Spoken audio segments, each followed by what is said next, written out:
Oh,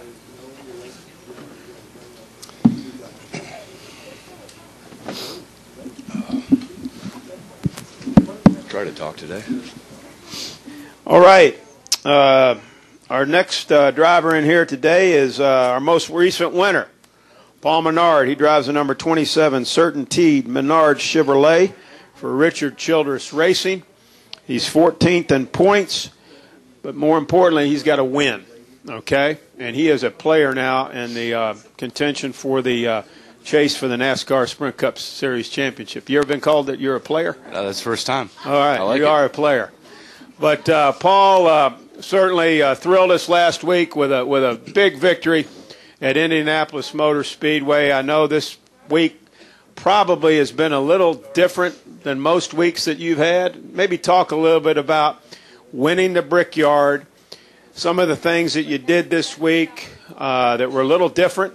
Now you come to Pocono, and, you know, your outlook has got to be a little different than it was, say, a week ago. Talk about that. Yeah, I'll try to talk up. I've been nursing a little bit of a sore throat here. Woke up Sunday morning with a little bit of sore throat, and this was not a good week to help that. Just a really neat deal that that the marketing team and everybody had set up. Obviously won the race, but it was 4 hours after the race. Is by the time we got back to the airport, went home, had maybe 2 or 3 hours of sleep. Woke up at 5:30 Monday morning. Got on a NASCAR plane to go to Bristol, Connecticut, go to ESPN, and got to see how Sports Center and all the different programs up there work, which is pretty cool as a lifelong sports fan. Got back at a decent hour and finally just kind of had some time to sit by myself Monday night and have a drink and just kind of enjoy the moment, I guess. And then Tuesday was a little bit slower. Actually worked out with my trainer Tuesday morning. Got a little sweat going, so that was good. And then did all the speed studio stuff on Tuesday afternoon. Wednesday, took my guys out for lunch. Spent the day up at the shop between RCR and then up to KHI. And here we are again in Pocono. So actually got about 11 hours of sleep last night trying to kick this cold, and it's helping. Excellent. We'll take questions now for Paul Menard. If you have one, raise your hand, and we'll get to you. We've got one right here. This gentleman right here. State your name and who you're with, and we'll go ahead. Go ahead. Hi, Paul. Ken Carr with WI Line in Hazleton here in Pennsylvania. How important, you said you're sick this week, and how important is nutrition when you're out there driving your car? Do you have a dietitian, a nutritionist, and also what's your race day diet like? I mean, what did you eat before the win last week? I had pancakes. Had pancakes for breakfast Sunday, and that's the first time all year I'd had pancakes. Normally I'm a cereal or oatmeal guy, so I think Jennifer's going to be cooking pancakes a lot this year. Normally just during the week I try to watch what I eat. Low sodium stuff. If you go eat out, obviously sodium's your worst enemy. Just try to watch my sodium intake, and if I have too much, then I definitely know it on Friday or Saturday when I'm sweating in the car. But just try to, there's nothing special. I don't have a dietitian or anything. Just 30 years of living, you kind of know what works for you. Go ahead, Bob. Bob Pocker, SleanDaily.com.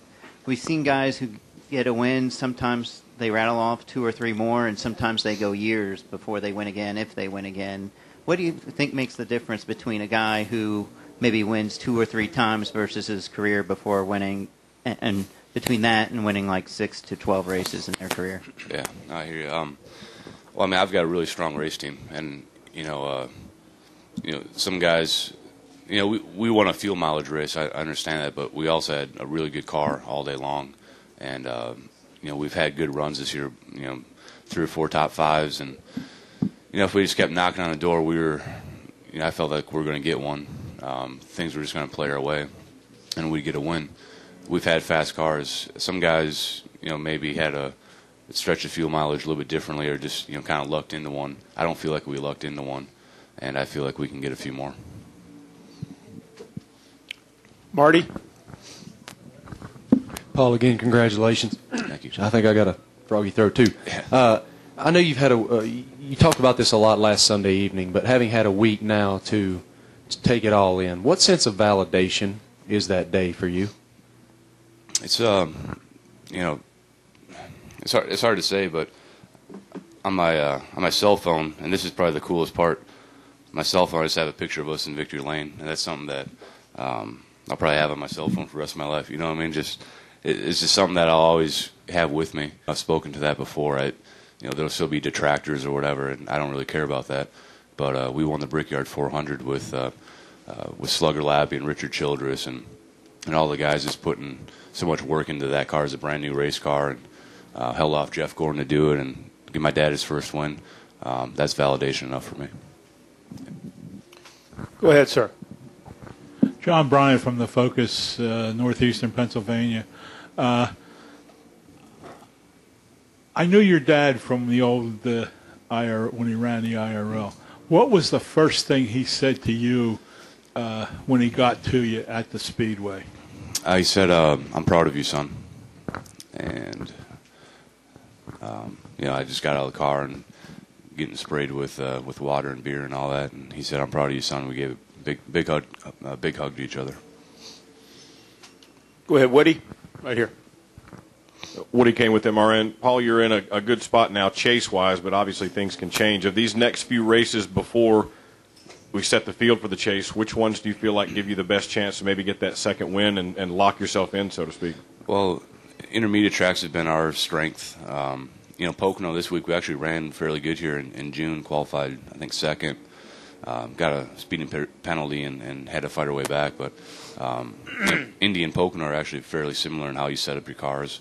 So, this could be a good weekend. See how it shakes out. I really look forward to Atlanta. I love Atlanta. We've run really well there in the past. And, we got the Sprint Summer Showdown deal, too, going on. So that's why you're looking forward to Atlanta, aren't you? A little extra motivation there. I'd say so. Well, the trophy's a bigger deal. Other questions for Paul? Right here, Pete's got one. Pete Schnatz, Philadelphia Inquirer.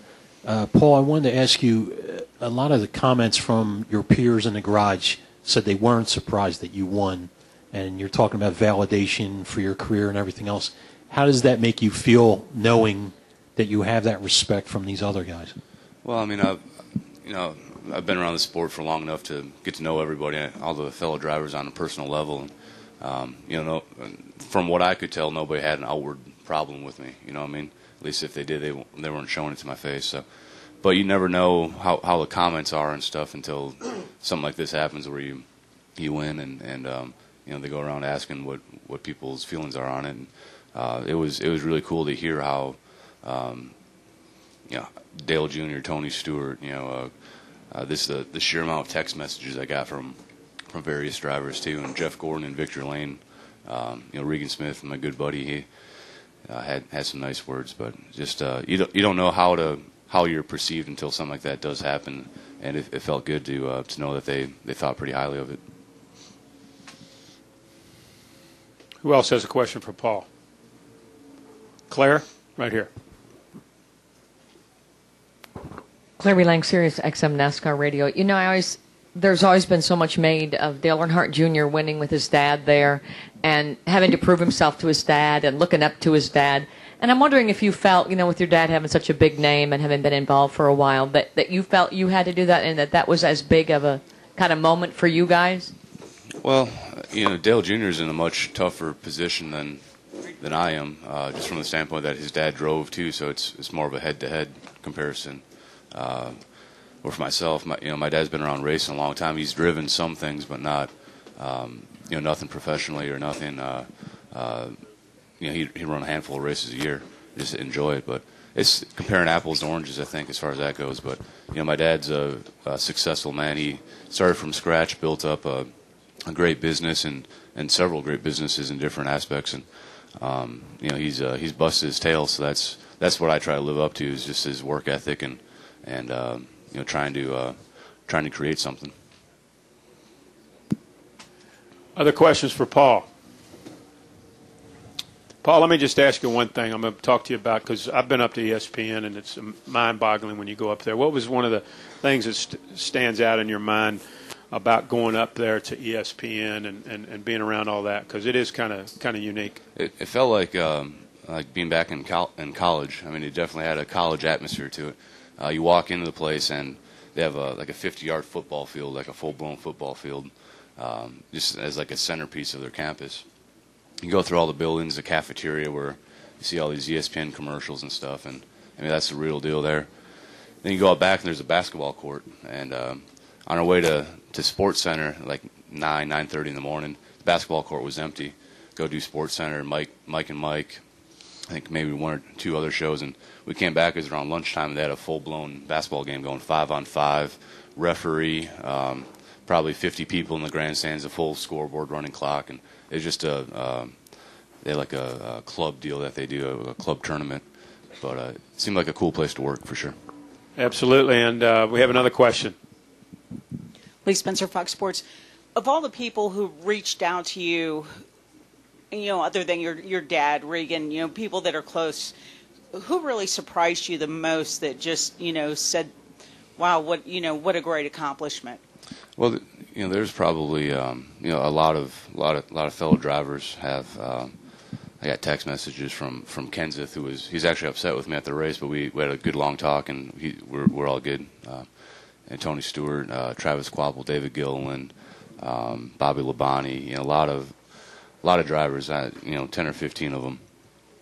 The two that probably not meant the most, but felt the best about was Buddy Rice and Eddie Cheever, two Indy 500 winners that immediately after the race texted, and it felt good being, we can compare rings next time I see them all. It's pretty cool. Anything else for Paul? Well, Paul, listen, we appreciate you coming in. Look forward to having you in here the rest of this season. Okay? We're going to try to be here every week. I was going to say, you're in control of that, right? But good luck this weekend at Pocono, and certainly enjoyed this past week with you and celebrating that first victory. Take care. Appreciate you guys.